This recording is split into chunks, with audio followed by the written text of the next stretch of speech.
ሰላም የተወደዳችሁ ሆፕ አካዳሚ ቤተሰቦች በያላችሁበት ሰላማችሁ ይብዛልኝ። ሆፕ አካዳሚ ኦንላይን ትምህርት በመሆን ያገለግላል። ኦንላይን ትምህርትም በማስተማር ላይ እንገኛለን። የምናስተምራቸውም አማርኛ፣ እንግሊዘኛ፣ ሂሳብ እንዲሁም ሌሎችን ተዛማጅ ያላቸውን ትምህርቶች እያስተማርን እንገኛለን። መማር ለምትፈልጉ በተለያየ ሶሻል ሚዲያ አማራጮች በመጠቀም በኢሞ፣ በቴሌግራም፣ በዋትሳፕ እንዲሁም እናንተ በምትጠቀሙበት ሶሻል ሚዲያ አማራጮች በመጠቀም መማር ለምትፈልጉ ቪዲዮ ላይ በምናስቀምጥላችሁ ስልክ ቁጥር ይደውሉ፣ ይማሩ። የምናስተምረውም ከሰኞ እስከ ዓርብ የፈለጉትን ትምህርት በፈለጉበት ሰዓት እያስተማርን እንገኛለን። እንግዲህ በዛሬው ትምህርታችን ወይም በዛሬው ቪዲዮአችን ዘወትር የምንጠቀምባቸው ቃላቶችን ነው ዛሬ የምናየው። ነገር ግን ሁልጊዜ እንጠቀማቸዋለን፣ ግን በጽሁፍ መልኩ ሀሳባችንን ለመግለጽ እንቸገራለን።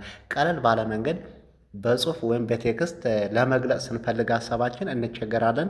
ቀለል ባለ መንገድ ዛሬ ግን እንዴት ነው መጻፍና ማንበብ የምንችለው ቃላቶችን አገጣጥመን ሀሳባችንን በጽሁፍ መንገድ መግለጽ የምንችለው የሚለውን ነው ዛሬ የምናየው። ለዚህ ቪዲዮ አዲስ ለሆናችሁ ላይክ፣ ሼር፣ ሰብስክራይብ፣ ኮሜንት እያደረጋችሁ ቪዲዮ እስከ መጨረሻ ድረስ አብራችሁን በመከታተል አብራችሁን ቆዩ። እንግዲህ ከዚህ ጋር የተለያዩ የምንጠቀማቸው ዘወትር ቃላቶች አሉ። ነገር ግን ሀሳባችን በጽሁፍ መንገድ ለመግለጽ ቀለል ባለ መንገድ እንዴት ነው መጠቀም ያለብን የሚለውን ነው ዛሬ የምናየው። እዚህ ጋር የመጀመሪያው ዛሬ ስራ ገብተሽ ነበር። ጠቅለል ስናደርገው ዛሬ ስራ ገብተሽ ነበር ይላል። እንግዲህ ጠቅለል ስናደርገው ምንድን ነው ዛሬ ስራ ገብተሽ ነበር ይላል። አሁን ለጓደኛችን ቴክስት ማድረግ ብንፈልግ ወይም ሀሳባችን በጽሁፍ መንገድ ለመግለጽ ብንፈልግ ዛሬ ስራ ገብተሽ ነበር ብለን እንልክላታለን በጽሁፍ መልኩ ወይም ቴክስት እናደርግለታለን ማለት ነው። እንግዲህ ከዛ ቀጣዩ ደግሞ ምላሹ ምን ይሆናል? ወይም አንድ ሰው ዛሬ ስራ ገብተሽ ነበር ብሎ ቢጠይቀን በጽሁፍ መልኩ አዎ እህቴ ገብቼ ነበር። አዎ እህቴ ገብቼ ነበር። ጠቅለል ስናደርገው አዎ እህቴ ገብቼ ነበር፣ አዎ ወንድሜ ገብቼ ነበር ብለን ሀሳባችንን መግለጽ እንችላለን፣ ቴክስት ማድረግ እንችላለን ማለት ነው። ቀለል ባለ መንገድ ስራ ወይም ዛሬ ስራ ገብተሽ ነበር፣ አዎ እህቴ ወይም አዎ ወንድሜ ገብቼ ነበር ብለን ሀሳባችን በጽሁፍ መልኩ መግለጽ እንችላለን። ቀለል ባለ መንገድም በዚህ መልኩ ማንበብና መጻፍም እንችላለን ማለት ነው። ቀጣይ ደግሞ ቤተሰቦችሽ ደህና ናቸው። ጠቅለል ስናደርገው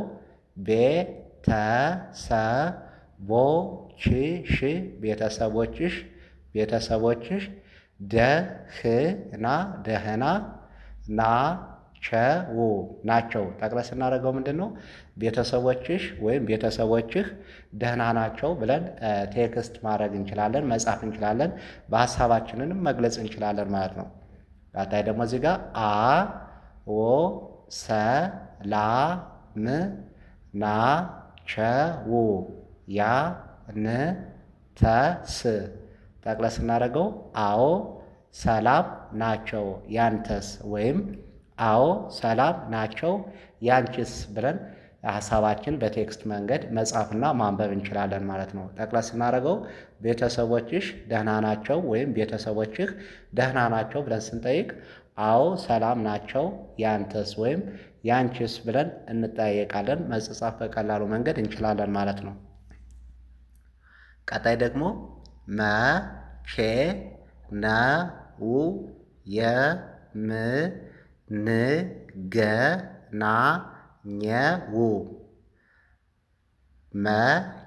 መቼ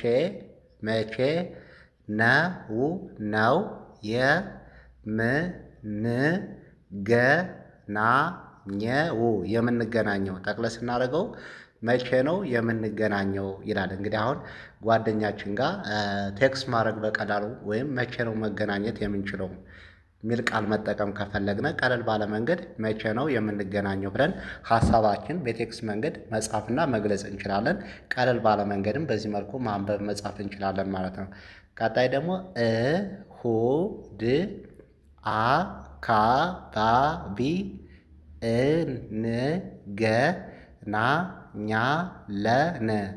ጠቅለል ስናደርገው እሁድ አካባቢ እንገናኛለን። ጠቅለል ስናደርገው እሁድ አካባቢ እንገናኛለን። አሁን አንድ ሰው መቼ ነው የምንገናኘው ብሎ ቢጠይቅሽ ወይም ብሎ ቢጠይቅህ ምንድን ነው እሁድ አካባቢ እንገናኛለን ወይም ሰኞ አካባቢ፣ ማክሰኞ አካባቢ በተመቻችውን ቀን በዚህ መልኩ ሀሳባችንን በጽሁፍ መንገድ መግለጽ መጻጻፍና ማንበብ እንችላለን ማለት ነው። ቀጣይ ደግሞ ከዚህ ጋር መቼ ነው ከዚህ የመጣኸው? ጠቅለል ስናደርገው መቼ ነው ከዚህ የመጣኸው ወይም የመጣሽው? ጠቅለል ስናደርገው ምንድን ነው የሚለው መቼ ነው ከዚህ የመጣኸው፣ መቼ ነው ከዚህ የመጣሽው ብለን ሀሳባችን በጽሁፍ መልኩ ለመግለጽ ብንፈልግ መቼ ነው ከዚህ የመጣኸው ወይም መቼ ነው ከዚህ የመጣሽው ብለን ቴክስት ማድረግና ማንበብ መጻፍ እንችላለን። ከዛ ቀጣዩ ከመጣሁ ቆይቻለሁ። ጠቅለል ስናደርገው ከመጣሁ ቆይቻለሁ። ከመጣሁ ቆይቻለሁ። አሁን አንድ ሰው መቼ ነው ወደዚህ ወይም መቼ ነው ከዚህ የመጣኸው ብለን ቴክስት ቢያደርግልን ወይም ብናደርግለት ከመጣሁ ቆይቻለሁ ብለን መመለስ ምላሹን መጻፍና ማንበብ እንችላለን ማለት ነው። ቀጣይ ደግሞ አሁን ትንሽ ስራ ይዣለሁ።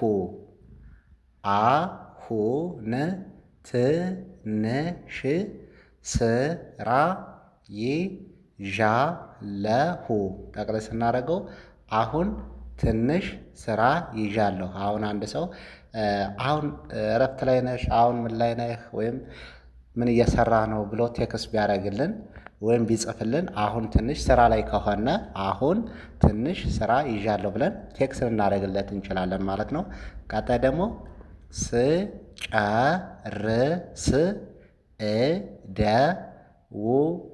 እደውላለሁ። እሺ እንደግመዋለን።